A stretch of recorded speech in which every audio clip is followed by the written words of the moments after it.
Good morning students. MA final economics के paper optional 02 labour economics श्रम अर्थशास्त्र की इस क्लास में आप सबका पुनः स्वागत है। इससे पहले की क्लास में हम श्रम व प्रबंध से जुड़े विषय प्रबंध में श्रमिकों की सहभागिता के अंतर्गत प्रबंध में श्रमिकों की सहभागिता का अर्थ, परिभाषाएं और उद्देश्यों का अध्ययन कर चुके हैं। आज हम ये देखने का प्रयास करेंगे कि प्रबंध में श्रमिकों को सहभागिता देने के लाभ क्या हैं, महत्व क्या है और प्रबंध में श्रमिकों की सहभागिता के दोष क्या हैं, हानियां क्या हैं। विषय को हम एक बार पुनः प्रबंध में श्रमिकों की सहभागिता के अर्थ से शुरू करते हैं। प्रबंध में श्रमिकों की सहभागिता का अर्थ। प्रबंध में श्रमिकों की सहभागिता की विचारधारा मुख्यतः मानवीय संबंध विचारधारा से संबंधित है। इस विचारधारा के अनुसार श्रमिक एक मानव है, अतः उसके साथ मानवता का व्यवहार किया जाना चाहिए। ये विचारधारा औद्योगिक प्रजातंत्र की स्थापना कर श्रम और प्रबंध के मध्य मधुर संबंध स्थापित करने का प्रयास करती है।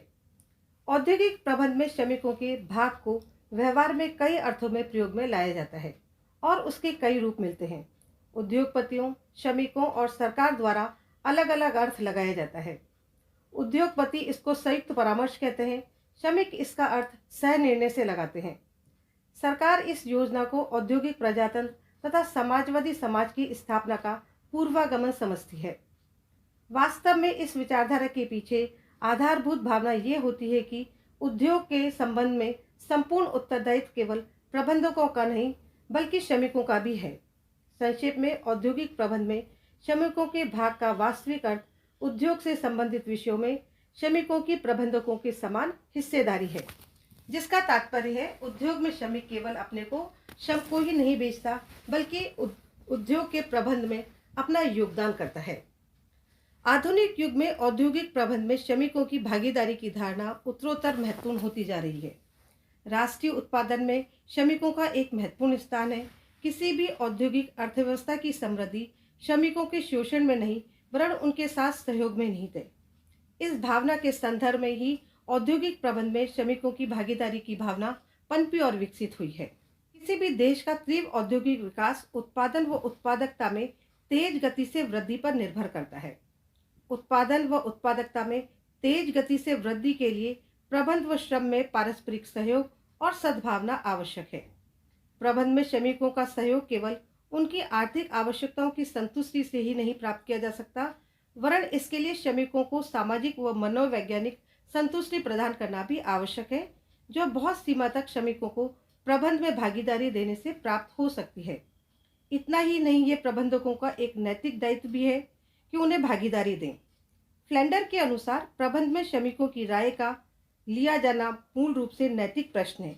इसका आर्थिक परिणामों से अलग अलग अस्तित्व है। मानव प्राणी होने के नाते उनकी अपनी प्रतिष्ठा है और वे आत्मसम्मान के अधिकारी हैं। अब हम श्रमिकों को उद्योगों में प्रबंध देने के लाभ या महत्व को देख लेते हैं।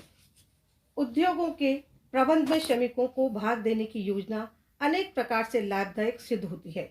योजना के प्रमुख लाभ इस प्रकार हैं। पहला है औद्योगिक प्रजातंत्र की स्थापना।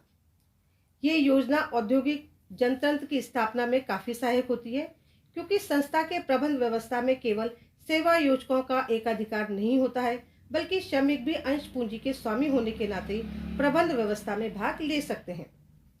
दूसरा है पारस्परिक सद्भावना की स्थापना।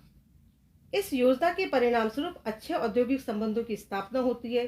श्रमिकों और नियोक्ताओं दोनों काफी समीप आ जाते हैं और उनमें पारस्परिक सहयोग की भावना बढ़ जाती है, जिसके परिणाम स्वरूप औद्योगिक उत्पादन व कार्यदक्षता में वृद्धि होकर उत्पादन में वृद्धि होती है। नेक्स्ट पॉइंट है औद्योगिक शांति।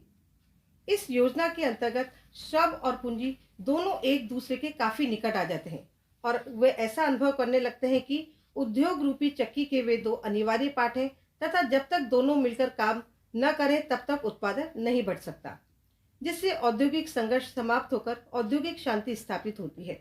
मानसिक क्रांति की इस भावना से केवल एक संस्था को विशेष लाभ नहीं पहुंचता बल्कि समाज राष्ट्र लाभान्वित होता है। नेक्स्ट पॉइंट है आत्मसम्मान।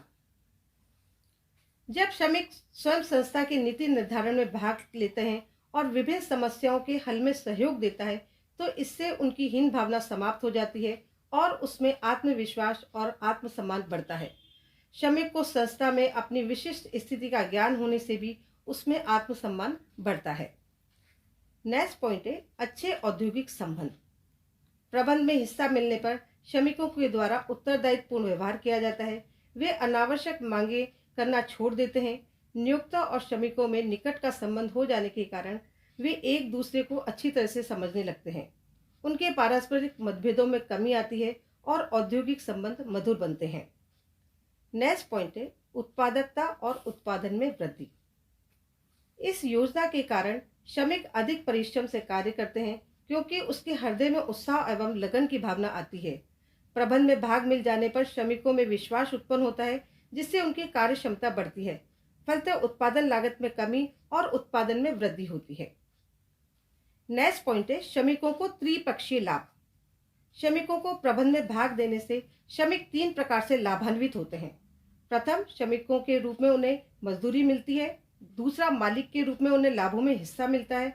और तीसरा, प्रबंध के रूप में उन्हें प्रबंधकीय शक्ति के क्रियान्वयन का अधिकार मिलता है। नेक्स्ट पॉइंट है श्रमिकों को अधिक प्रोत्साहन। श्रमिकों को प्रबंध में भाग देने से उन्हें अधिक कार्य करने का प्रोत्साहन मिलता है।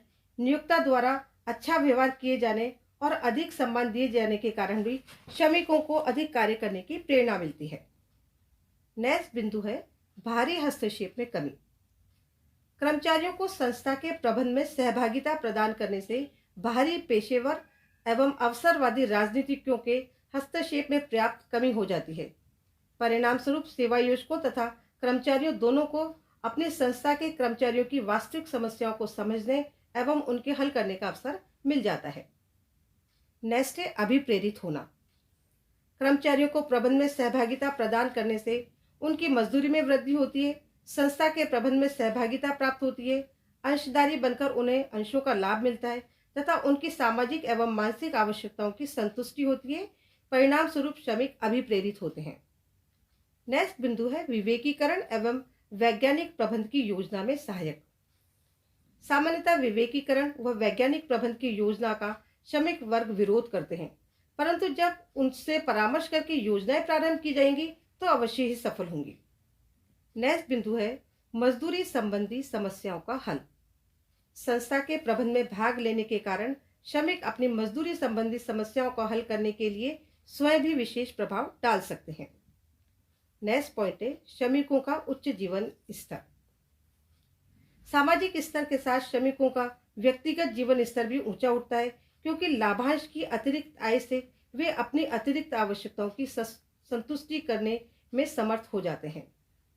इस प्रकार स्पष्ट है कि औद्योगिक प्रबंध में श्रमिकों को भाग देने से न केवल श्रमिकों को बल्कि उद्योग व राष्ट्र को भी अनेक लाभ हैं। स्वर्गीय पंडित नेहरू के शब्दों में आज के युग में औद्योगिक क्षेत्र में मालिक मजदूर का संबंध न होकर हिस्सेदार व सहकारी का संबंध होना चाहिए, तभी हर आर्थिक समस्या को शांतिपूर्ण ढंग से सुलझाया जा सकता है। अब हम प्रबंध में श्रमिकों की सहभागिता के दोष को देख लेते हैं। प्रेरणा की अन्य पद्धतियों की भांति सहभागिता योजना भी दोष रहित नहीं है। इसके प्रमुख दोष इस प्रकार है। पहला है केवल संयुक्त कंपनियों के लिए उपयोगी। सहभागिता योजना केवल संयुक्त प्रबंध कंपनियों में ही अपनाई जा सकती है क्योंकि एकांकी या साझेदारी के व्यवसाय में अंश पूंजी का अस्तित्व नहीं होता है। नेक्स्ट है जनतंत्रात्मक व्यवस्था के दोष। जनतंत्रात्मक व्यवस्था के संबंध में एक कहावत है कि अशिक्षित व्यक्तियों के हाथों में जनतंत्रात्मक व्यवस्था की प्रणाली एक बालक के हाथ में अणुबम के समान होती है।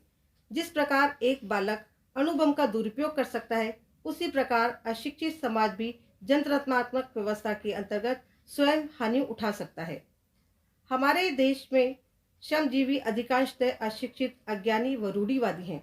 अतः हो सकता है कि वो जनतंत्रात्मक व्यवस्था का उचित प्रयोग न कर सकें।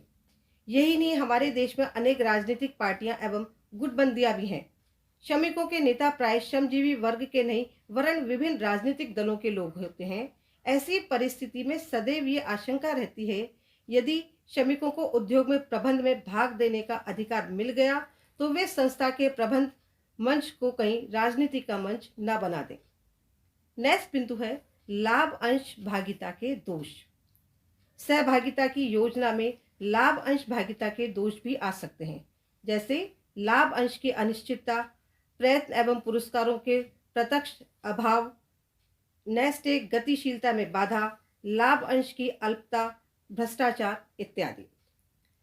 इस प्रकार आज हमने प्रबंध में श्रमिकों की सहभागिता के लाभ व दोषों को समझने का प्रयास किया। अगले लेक्चर में हम इसी से जुड़े एक और विषय बोनस की अवधारणा पर चर्चा करेंगे।